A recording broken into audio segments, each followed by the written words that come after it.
Hello everyone, আসসালামু আলাইকুম। I hope সকালে অনেক বেশি ভালো আছেন। তো বিকেলে বের হয়ে গেছি, এদিক দিয়া বেশ কুয়াশা, একটু ঘোরাঘুরি করার জন্য ঠান্ডার ভিতরেই একটু গ্রাম্য সাইডে আসছি। এটা মানে এখানে আসার কোনো প্ল্যানিংই ছিল না, তো হুট কইরাই মনে হইলো যে একটু ঘুরে আসি। তো এটা হলো আমাদের টঙ্গীতেই বনমালা বলে এই এলাকাতে। তো এলাকাটা বেশ ফেমাস, মানে অনেক ঘোরাঘুরির জায়গা আছে এখানে।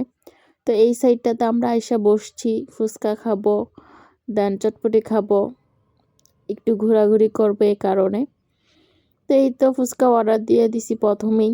তো ফুচকা চলে আসছে, আর অনেক বেশি ঠান্ডা ছিল, আর বাতাস বইতেছিল।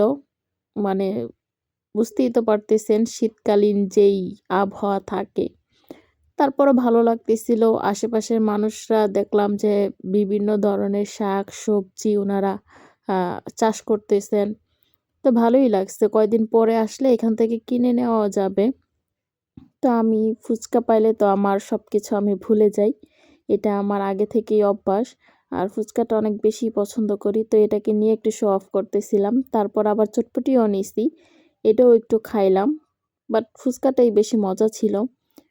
তারপরেই তো আবহাওয়া, মানে রোদ উঠে তো ওঠে না, এরকম একটা টাইপ। আর এইখানে বর্ষাকালে আসলে সবচেয়ে বেশি মানে ভালো লাগে, নৌকায় ওঠা যায়। যেহেতু শীতকাল, পানিটা প্রায় শুকায়ই গেছে, এখন মানুষ চাষাবাদ করবে। তো এখানেই আমরা আসছি, একটু শর্ট টাইমে ঘোরাঘুরি করলাম। যদি আমার ভিডিওগুলো ভালো লাগে থাকে অবশ্যই ফলো দিয়ে শেয়ার করে দিবেন, এবং যারা ইউটিউব থেকে দেখেন তারা অবশ্যই আমার ভিডিওগুলো যদি ভালো লেগে থাকে সাবস্ক্রাইব করে দিবেন আমার চ্যানেলটা। তো এই তো ঘোরাঘুরি শেষ, আর এত শীত করতেছে আমি কিছুই পইরা যাই নাই, হুটহাট করে গেছি। তো সবাই ভালো থাকবেন, সুস্থ থাকবেন, আল্লাহ হাফেজ।